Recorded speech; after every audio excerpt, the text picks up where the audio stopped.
नमस्कार दोस्तों, स्वागत है आपका एस चंद्रा लिटरेचर ऑनलाइन में।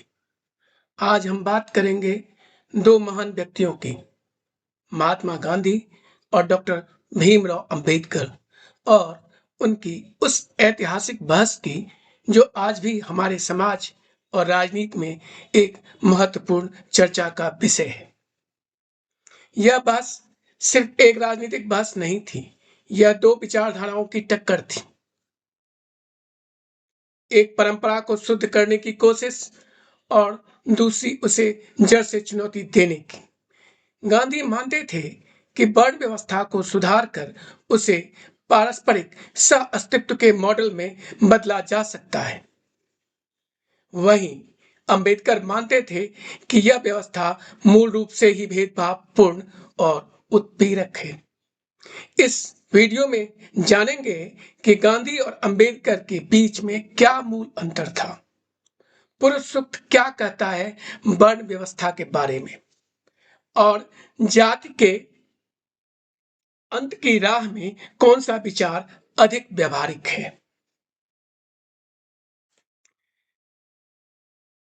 औपनिवेशिक भारत में राष्ट्र की परिकल्पना को लेकर कई धाराएं उभर रही थी। यह कोई एक रूप प्रक्रिया नहीं थी, विशेषकर जब अल्पसंख्यक समुदायों के प्रतिनिधित्व की बात आई, जैसे कि मुस्लिम या अस्पृश्यों की। 1932 में यह बहस एक निर्णायक मोड़ पर पहुंची, जहां सवाल था, क्या अस्पृश्यों को अलग निर्वाचनी प्रतिनिधित्व मिलना चाहिए? Do untouchables need a separate electorate? Ambedkar ने इसे जरूरी माना, क्योंकि अस्पृश्यों को हिंदू समाज की मुख्य धारा से बाहर रखा गया था। गांधी ने इसका विरोध किया, क्योंकि उन्हें डर था कि इससे हिंदू समाज में और विभाजन होगा।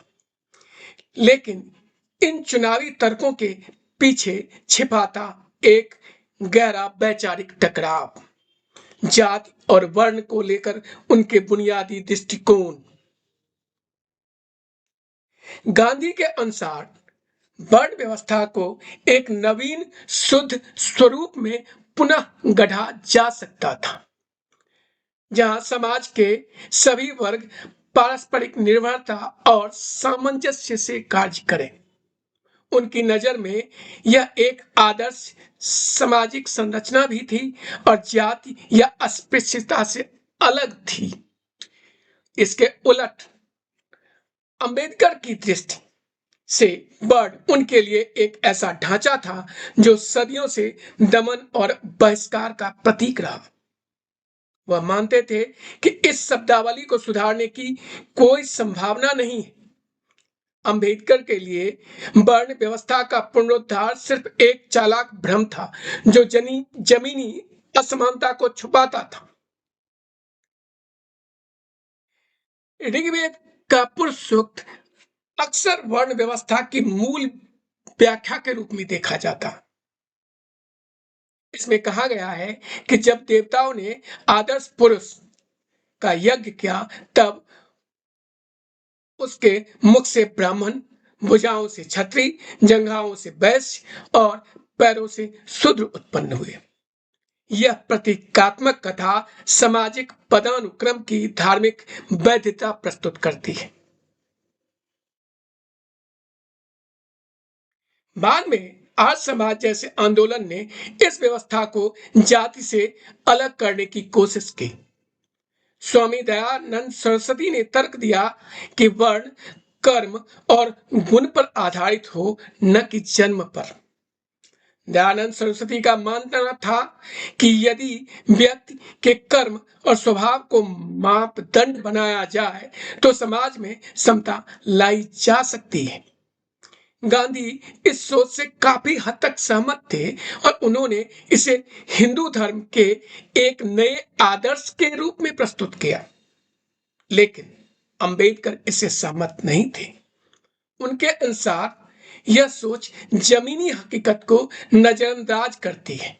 जाति सिर्फ एक सामाजिक प्रथा नहीं, बल्कि संरचनात्मक दमन थी जिसे केवल धार्मिक भाषा से नहीं मिटाया जा सकता। उनके लिए जब जाति विवाह और सामाजिक मेलजोल को नहीं अपनाया जाएगा तब तक कोई सुधार संभव नहीं है। इस बहस का एक दार्शनिक पक्ष भी है।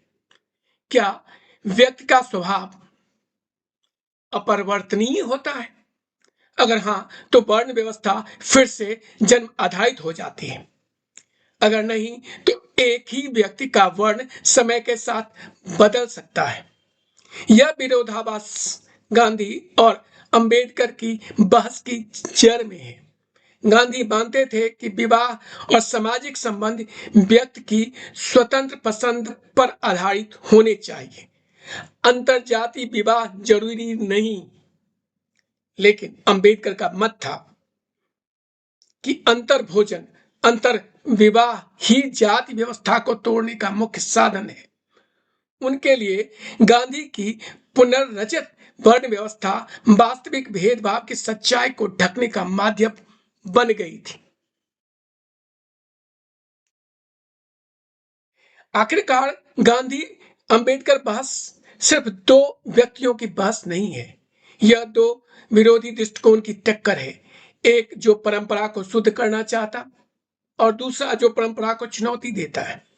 आज भी हमारे बहस हमारे संविधान, नीतियों और सामाजिक व्यवहार में प्रतिनिधित्व करती है, चाहे वो आरक्षण, धार्मिक सुधार या जाति न्याय। तो आप क्या सोचते हैं? क्या वर्ण को बचाया जा सकता है या उसे पूरी तरह खारिज करना ही एक न्यायपूर्ण समाज की राह है? इस वीडियो को देखने के लिए आपका धन्यवाद।